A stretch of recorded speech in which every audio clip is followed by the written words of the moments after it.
Hello, everyone, and welcome to the show. Coming up this week, lots of new things announced for Disneyland this past week. We're going to talk about that, and I'm going to share my thoughts on my recent stay at the Paradise Pier Hotel. All that coming up next. From the Bob Varley Studio in Orlando, Florida, and points around Southern California, this is the Disneyland edition of the Diz Unplugged.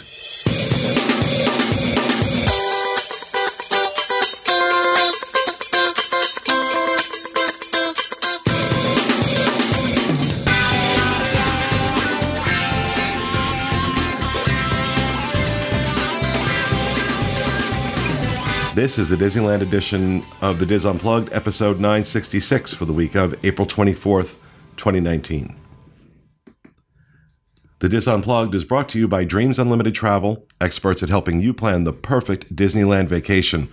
Let their Disneyland experts help you plan your next trip out to Southern California. Visit them on the web at www.dreamsunlimitedtravel.com.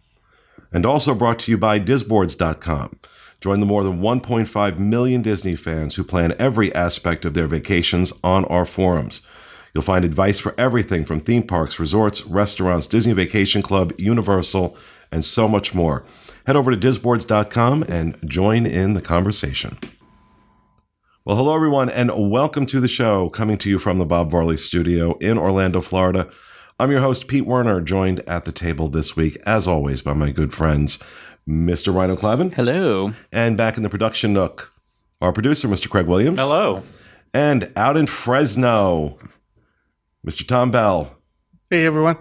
Fresh back from his vacation. Yes, I go on vacation and the world of Disneyland blows up. It does. It does. But he was on a cruise, the name, that shall not be named. Yes. That shall not be named. All right, a couple things in housekeeping. First of all, if you are listening to our show on iTunes, we encourage you to head over to disunplugged.com to check out the show notes. Links and information for everything we talk about on the show are there. But if you're watching us on YouTube, those show notes, all those links, all that information, right down below in the description. So be sure to check that out and hit those links. And I'm not talking about golfing, right? Because that's what they say for golf, hit the links, right? Some people do. Okay. I don't know. It's sports. Could be figure skating. If it was figure skating, I'd know it. There was something else I wanted to mention in housekeeping, and I'm drawing a blank. It's because you brought up figure skating. I brought up figure skating. I just got totally distracted. There's something else. Was it about links? If you're watching this, the links are in the YouTube description. Did you not just listen to what I just said? Oh, I heard you say the disunplug.com, and then I got distracted. Yeah. Okay. So yeah, welcome to my world, folks. Thinking about ice skaters now. So you were the one that was distracted by figure skating. There was something I was going to mention, and I'll think of it at some point, and I'll blurt it out inadvertently. But anyway, we got a lot to talk about today, so I don't want to spend too much time on housekeeping. First of all, let's talk about the fact that reservations went out this week for anyone that is booked on property at Disneyland from, the 30th of May through the 23rd of June for Star Wars Galaxy's Edge. But it was not a smooth rollout. The first round of invitations that went out, first of all said, well, actually, no, it's May 31st through June 23rd. Yeah. The first round of invitations that went out, everything was off by a day. People's check-in information on this email was a day earlier than they were checking in. Their check-out information was a day earlier than they were checking out. And the date for your reservation for Galaxy's Edge was a day early. It was May 30th. A lot of it was for May 30th. The first one I got was for May 30th. I'm like, oh, they're opening this early.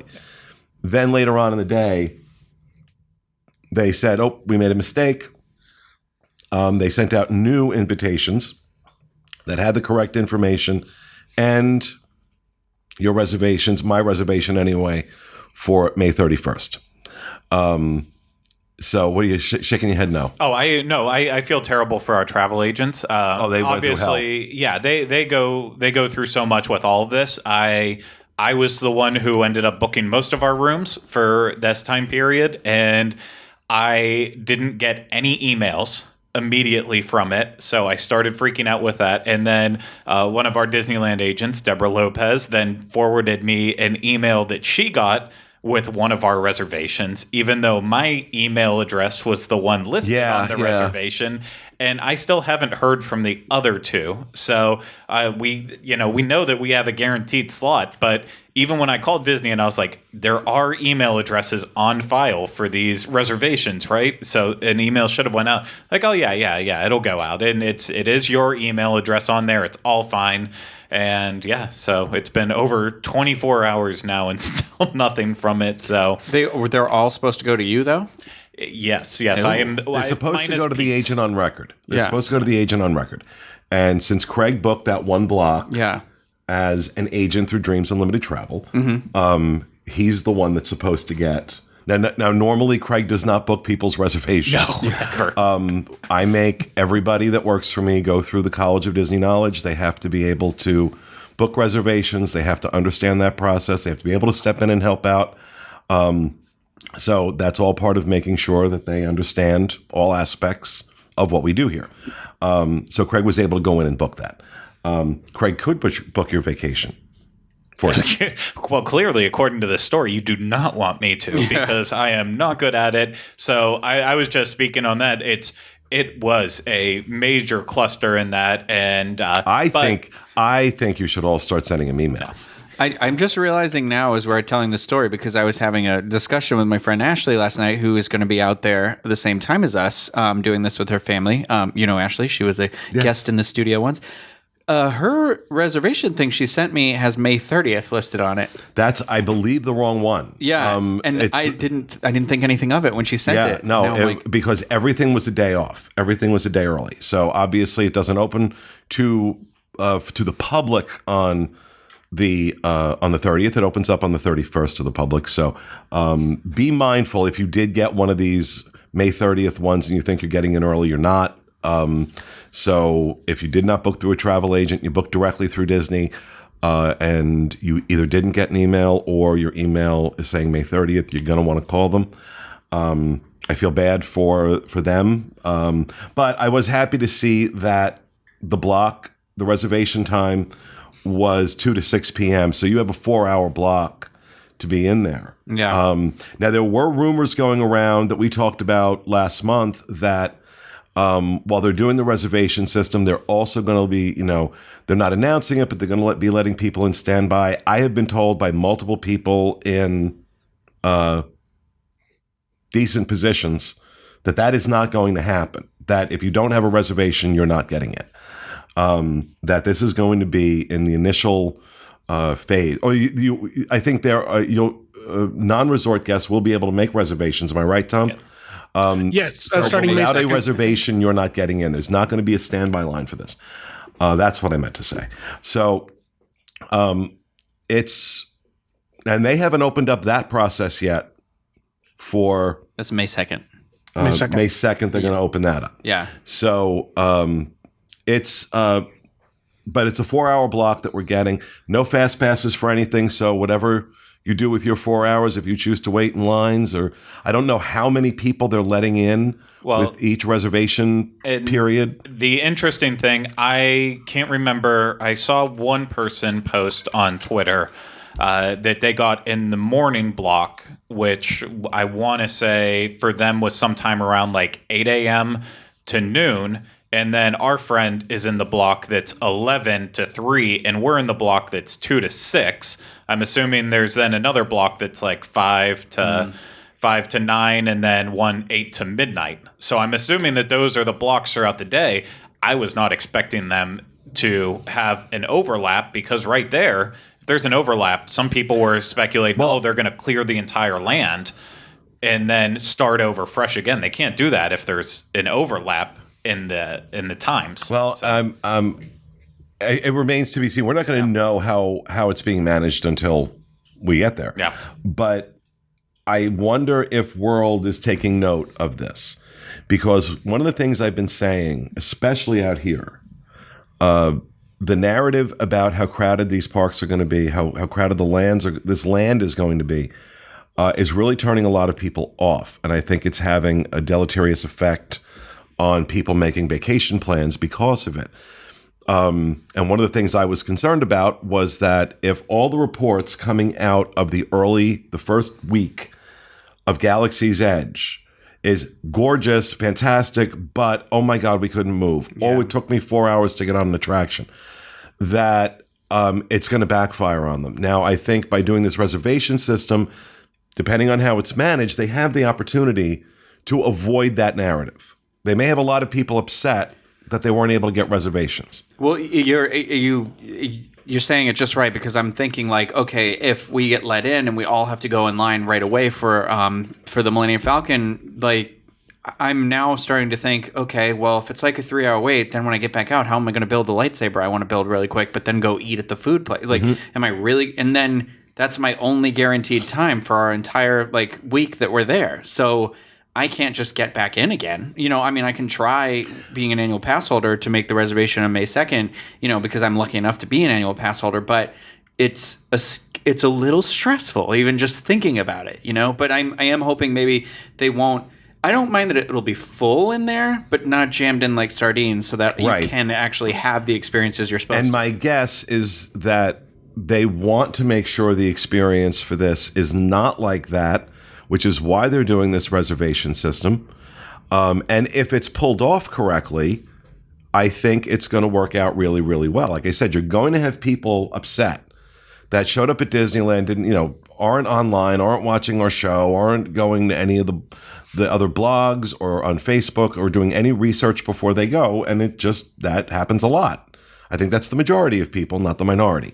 But that don't know that this is going on, or that don't know a reservation is required, and they're going to show up on the 31st, and why can't I get in? They're going to have a lot of that. There's going to be a lot of guest recovery going on in the park for that month. But I think I'm cautiously optimistic that the experience will be more pleasant depending on how many reservations they allow. I mean, I don't know off the top of my head how many hotel rooms exist on property at Disneyland. Oh yeah, that's a good point. I didn't really think about it. So, but you know, let's say at most there's maybe 3,000 rooms between the Disneyland Hotel and Paradise Pier, and max occupancy, let's say, just for the sake of argument, is 4 people, 12,000 people that are eligible on each day. So now all of a sudden we've got, you know, we're breaking that up. So the question really becomes, how many people are they going to allow in that aren't on site? Yeah. That aren't staying on site.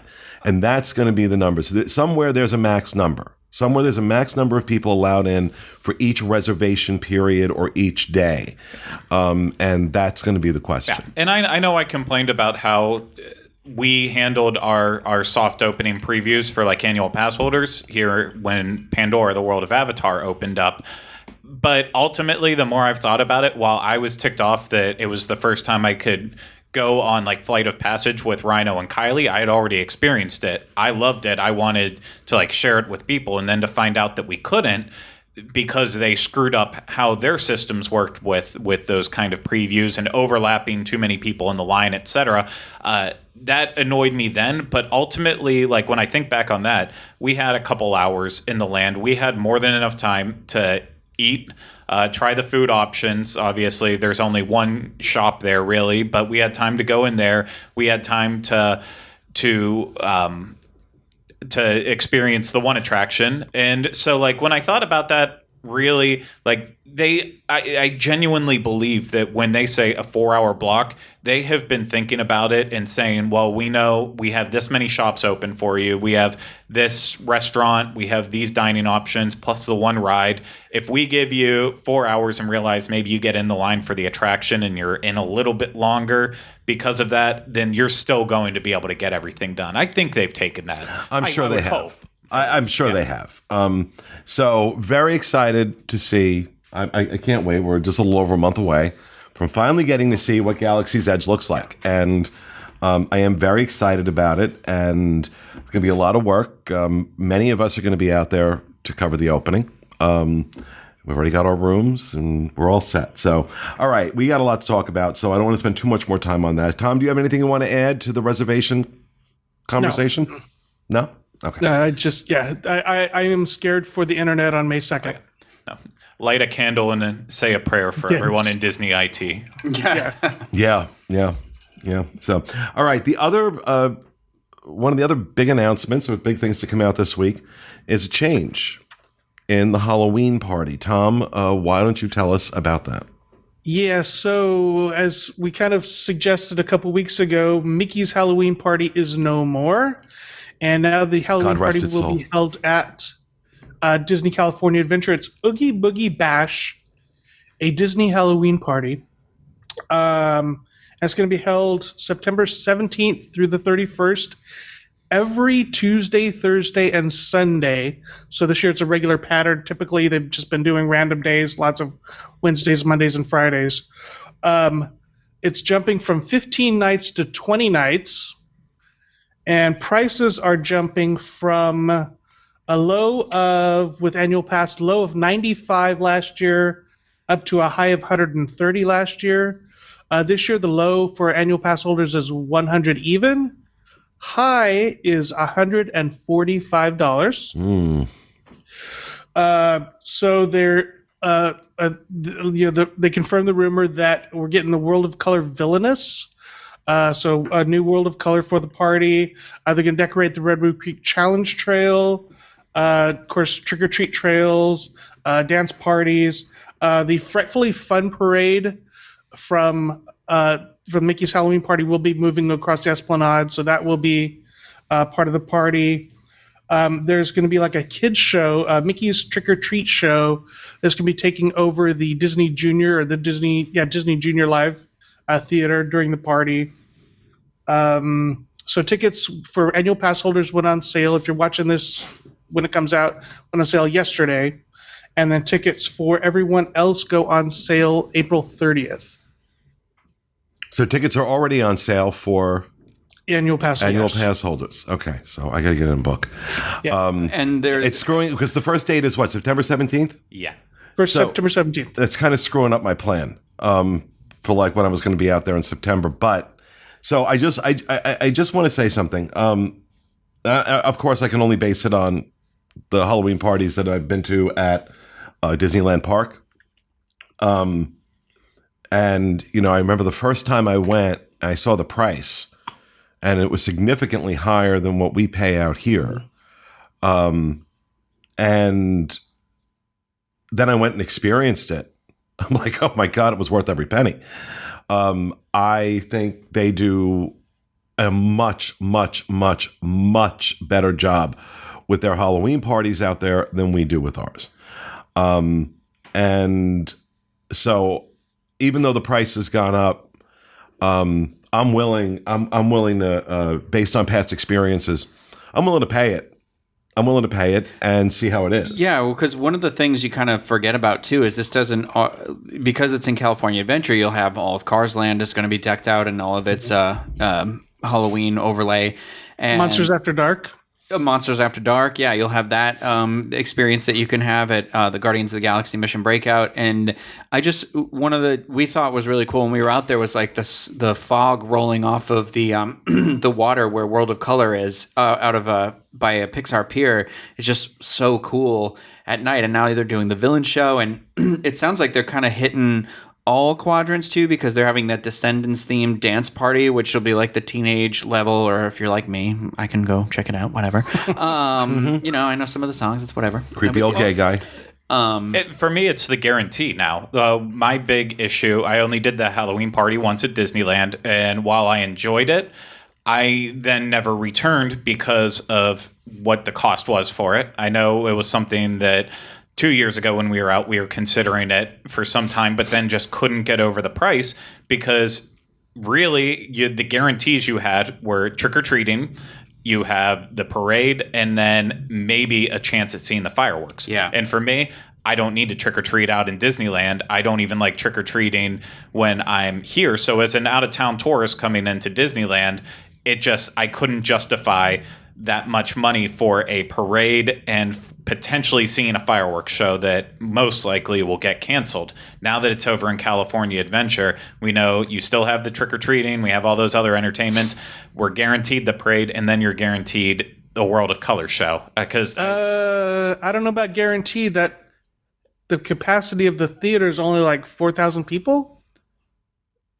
But, I mean, even if you do stand by with it, you're not from a good spot, then you can still get a view of it. But, like, for me, it's just, that's something that I will place as if we go and do it, that will be a priority to me. I want to see that World of Color show. So while other people might go and like, if we see it, we see it, I'd rather trick or treat. That's not me. I'm going to be pushing kids out of the way so I can watch World of Color, and they'll have their candy to make it all better one day. What's interesting too is that it seems like they're going to have. I love the idea of that that red the trail area being like decked out in Halloween stuff, because it's sort of like in the woods and it's going to be creepy. And they said, I can't find it in this article, but they said that the Alice in Wonderland, like the Johnny Depp version of the Mad Hatter, is going to be out there creeping along with people, and they said they were going to theme the trick-or-treat trails, and one of them could be Mad Hatter from Alice in Wonderland. Which is something they did in one of the Asian parks for Halloween in the last couple of years or something. They did like their version of a haunted house, but it was like a Mad Hatter spin on it, and I'm wondering if that's what this is inspired by or not. So it sounds really cool to me. Well, I'm excited. I'm very excited to check it out. I have to be out there for it. I love their Halloween. I love their parties in general. Love their parties in general, and so I'm excited to check that out. All right. Moving on, let's talk about the announcement that was made a few days ago by Josh D'Amaro, president of Disneyland, that they are going to be bringing Mickey and Minnie's Runaway Railway. The attraction that's going to be going into the Chinese Theater here in Hollywood Studios is coming out to Disneyland, I believe, in 2022. And Rhino, why don't you tell us more? So it looks like the ride is pretty much going to be a clone of the one here. It's going to go into Toontown. It's going to take over the Gag Factory. That area will be redone to be the entrance here, and it's going to go into a building that's backstage. So what I really like about it is I feel like it fits into Toontown really well there, and it doesn't really take away from too much. It takes away a couple of little things, but it's going to be the first major Mickey-themed ride-through attraction at Disneyland Park that will put you inside the wacky and unpredictable world of a Mickey Mouse cartoon short where anything can happen. Once you step inside the cartoon world of Mickey and Minnie, you'll board a train with Goofy as the engineer. Then one magical moment after the next leads you to a zany, out-of-control adventure filled with surprises, twists, and turns. So for those of you who don't know, this is going to be an original story with an original song, and it's kind of based off of those newer style of Mickey Mouse like animated shorts that have come out. But I know people out here aren't super happy about it because they're upset now that they took away the marquee attraction of Hollywood Studios to put in what they had been touting as like created specifically for that space as an original attraction, and now it's a cloned attraction. So they're saying they removed a part thing, but I'm like, it still was made for here, and they just found a way to put it there. And whiners. I'm excited. I'm excited to see this attraction in general. Now, of course, they just also announced that they're putting it out there, but they're delaying it here. It was supposed to open in the fall this year. Now it's opening in the spring of next year. Yeah. I'm not super surprised about that. No, neither am I, because there are no people to work on it. Yeah. They're all taken up with Star Wars, so it doesn't surprise me in the least. But I'm glad that I do like it when there are attractions that are unique to Orlando and attractions that are unique to Disneyland, but not everyone has that benefit to go to more than one Disney park in their lifetime. That's the other part of it, and Disneyland being such an annual pass holder heavy park, a lot of people will only ever go there, so it's cool for them. But I also actually feel like this attraction is, though it was made for here, feels like it's made for there. I mean, it belongs there. This is Toontown. This is where Mickey's house is, right down the street, And yeah, no, it's Disneyland needs more rides. Especially once Galaxy's Edge opens up, it's going to feel more crowded than ever. And I don't know if that's possible. Adding another attraction, at least we know that bodies will be hopefully out of the streets and going into the queue, and that will help out a little bit in the long run with them. But no, I agree. I think it fits into Toontown well. They're gonna have to change the story, I think, a little bit, because out here ours is the reason it's in the Chinese theater is because it's the premiere of their new short, and then it goes from there. So obviously they're going to have to rework a little thing. So if they do that, and they, instead of just saying it'll make sense, let's run with it anyways, at least it still will have a slightly different aspect of it, even if it's just in how the queue's held up. But I think it's a perfect fit. It makes Toontown, it brings a new life to it that it needed, I think, for a long time now. And it's a low-impact construction job, too. It's literally going to remove that one building that isn't super big to begin with, And so, we've seen all this massive construction everywhere, especially in Orlando. I guess not as much in Disneyland, but it's not going to impact your daily visit, I feel like, too bad, which I really enjoy that, because it's all being done in an area that wasn't previously really occupied by anything but a building. So it's just being added in. Yeah. So very exciting. Some really exciting stuff this week. I love weeks like this because then we'll have a drought of a month and a half. Well, in this case, about 3 weeks before we have lots of exciting stuff to talk about again when Galaxy's Edge opens. Something to look for. Something to look for in the next week or two. The rumor, or Parks Blog posted yesterday that Black Tap Burgers and Shakes is close to opening finally. Yeah. Okay. So that could be news in a week or two. Only 5 months late. Yeah, exactly. Yeah. Well, and also our one of our Disneyland correspondents, Morgan Limon, sent out some little updates for anybody who's heading into the park this week. ASTRO Orbiters is finally back up and running. What? No? Oh, I hate it. It was so nice being out there, not having all of that congestion in Tomorrowland. Yeah, sure, okay. So Astro, I don't care. Astro Orbiters is back up and running. It's been down since January. There is an Aladdin sneak peek now being done in Great Moments with Mr. Lincoln Theater. There's a magic carpet on display, as well as some concept art on the walls, the lamp, and Aladdin and Jasmine's costumes from the movie. I know, Craig, you're very excited about that. I can see it all over your face. I am not. Tom, what are they doing with the Tomorrowland Theater that they can't put this crap back in there? Yeah, I don't know. I think that it's back to Path of the Jedi.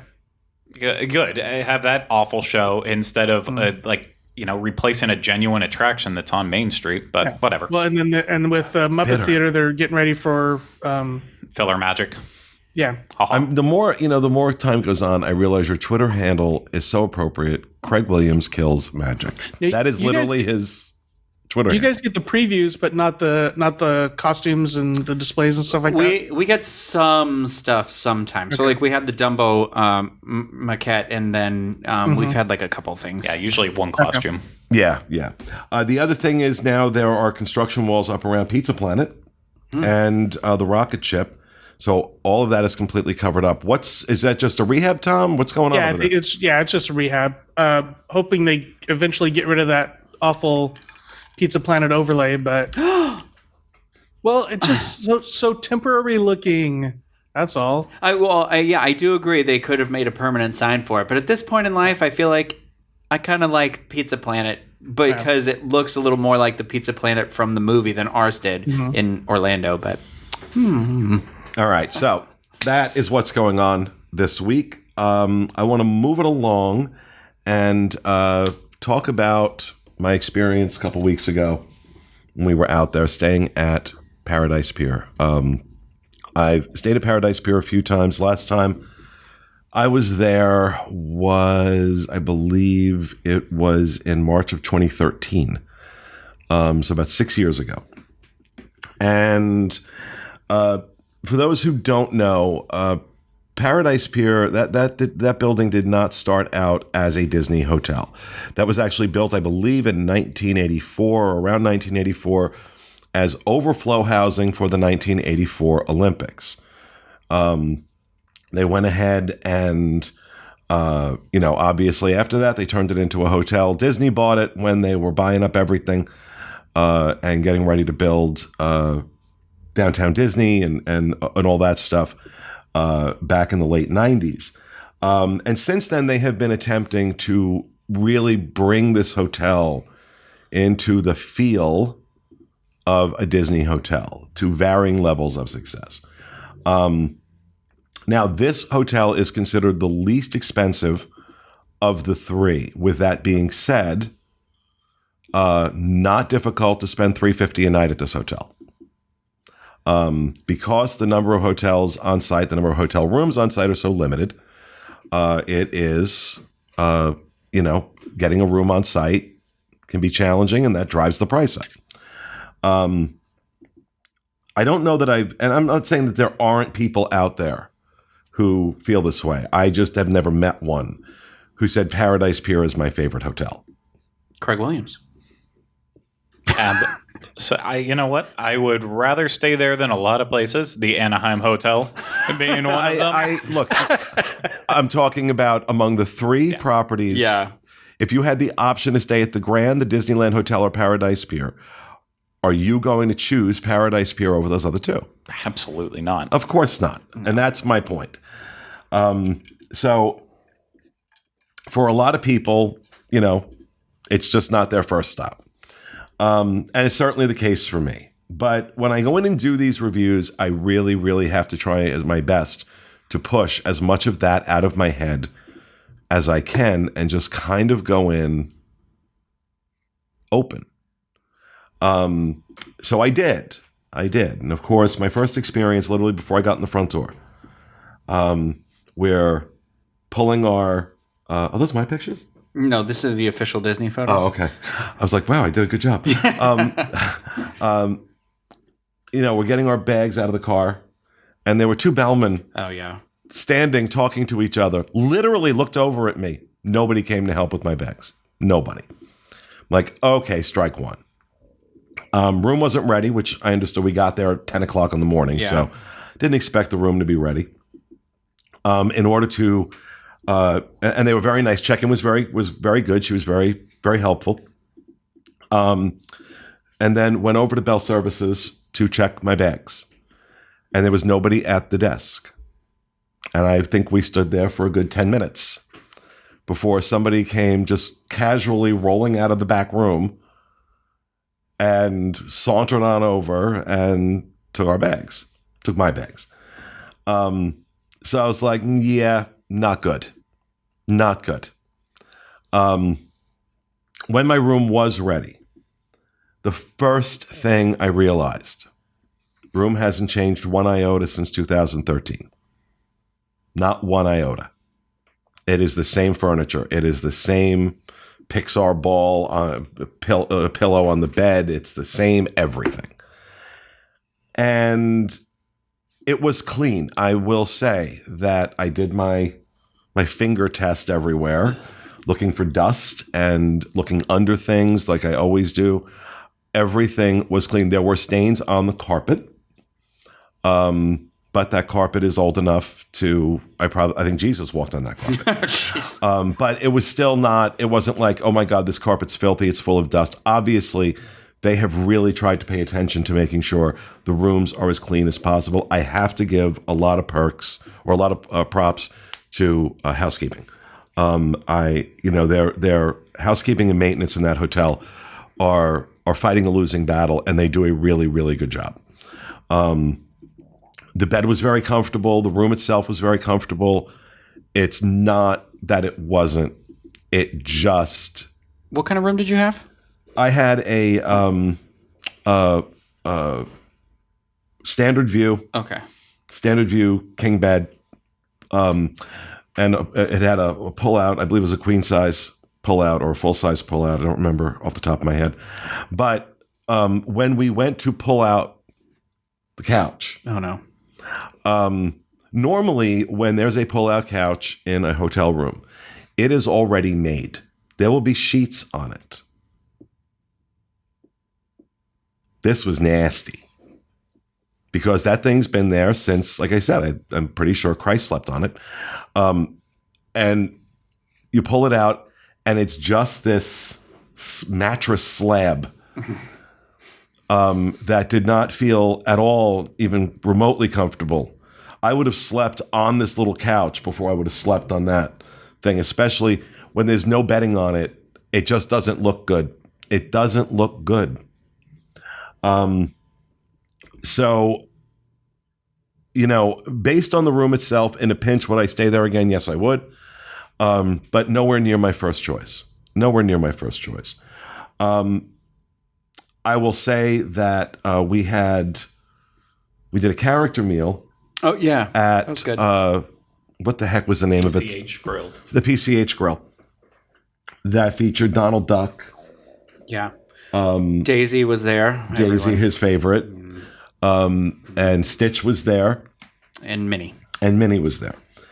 And I'm going to tell you something. I've not had a lot of great experience at PCH Grill. That food was fantastic. It was a great breakfast. Character interaction was awesome. Mm-hmm. If you can't get into Goofy's Kitchen, this is a really, in my opinion, a viable alternative. It's not as much of a selection as you have at Goofy's Kitchen. It is certainly better than Storyteller's Cafe. And I would absolutely do that breakfast again over a breakfast at Storyteller's. I've just not had good experiences at breakfast at Storytellers. So so that, you know, it certainly had that going for it. Generally speaking, I found the staff, the cast members there to be very pleasant. They have this weird elevator system though. You don't just call an elevator, right? There are all these touch screens next to the elevators. And you put in the floor you're going to, and it tells you which elevator you need to go to. Oh, weird. So there's like 4 banks. There's A, B, C, and D. And it's weird. And then when you get in the elevator, there are no buttons or anything to like select the floor. There's an open and close door, an emergency call button, and that's it. It's like Star Trek. And this didn't always work. This didn't always work. So there was lots of congestion around the elevator. Of course, you get the perks of being on site, being at Paradise Pier, so that's worth something.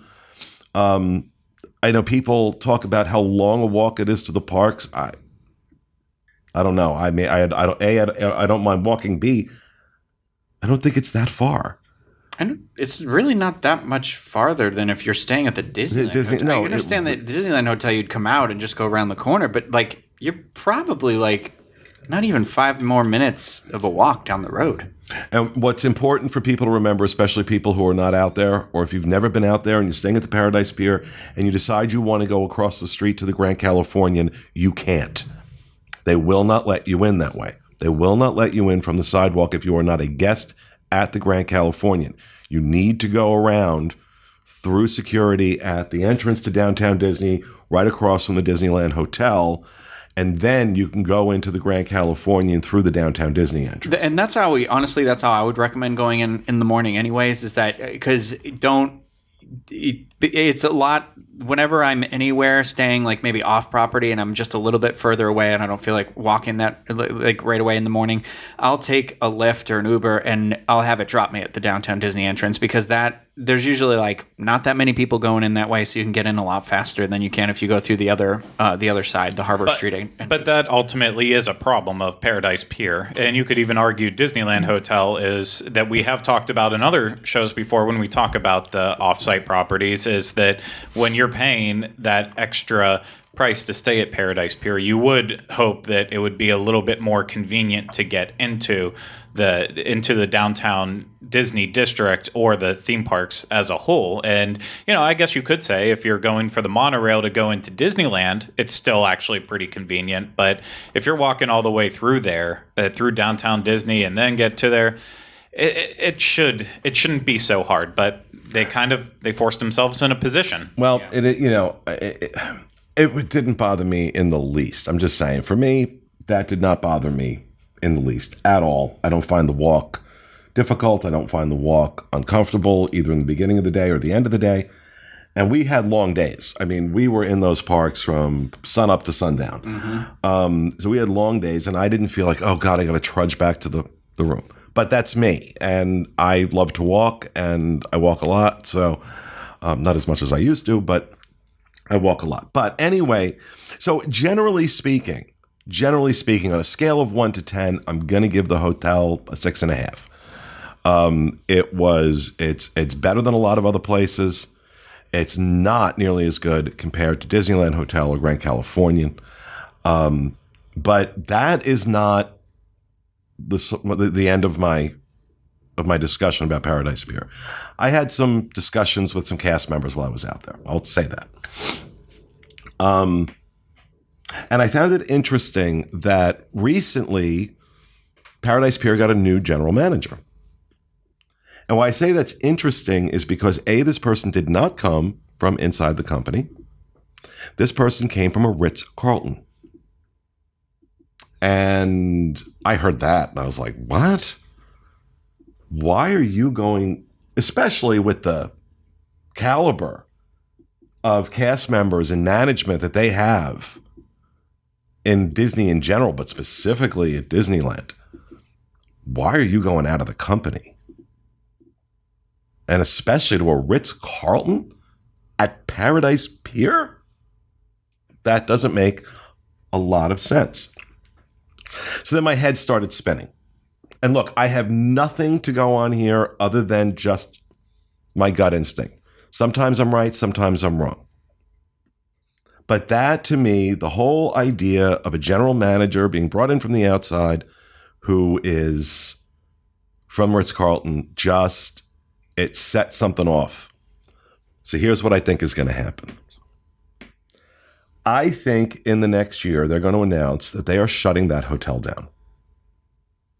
I think that hotel is going to be shut down. I think the days of these incremental rehabs and trying to fix what is wrong with that hotel by changing some furniture or changing, restaurants or putting Goofy's statue up in the lobby, I think those days are over. It occurs to me that Disney was getting ready to spend an extraordinary sum of money on a new hotel. But as a result of the problems with the city council, they're not able to do that. They scrapped that plan. And again, I could have the politics wrong. I could have the deals wrong. I'm just talking. All right. It occurs to me that Paradise Pier is already covered under their deals with the city of Anaheim, right? Any deals they have with the city of Anaheim prior to what they were going to do with this new hotel still in place. The bones of that hotel, from what I've been told, are very good. The structure is very solid. What I think is going to happen is they are going to shut that hotel down. And they are going to redo it from the ground up. They're not going to rebuild it, but they're going to rehab it on every level. They're going to gut it and they're going to rebuild it. And they're going to make it a luxury property. That is the only reason you bring in a general manager from Ritz-Carlton into that property, unless this guy is being punished for something he has done, some grievous offense. Unless this person is being punished, there is no way you put a GM from one of the highest affinity luxury brand hotels in the world in that hotel. You don't do it. So when I look at that and I look at, okay, all of a sudden, all this money that was going to be spent on this new hotel is now not being spent.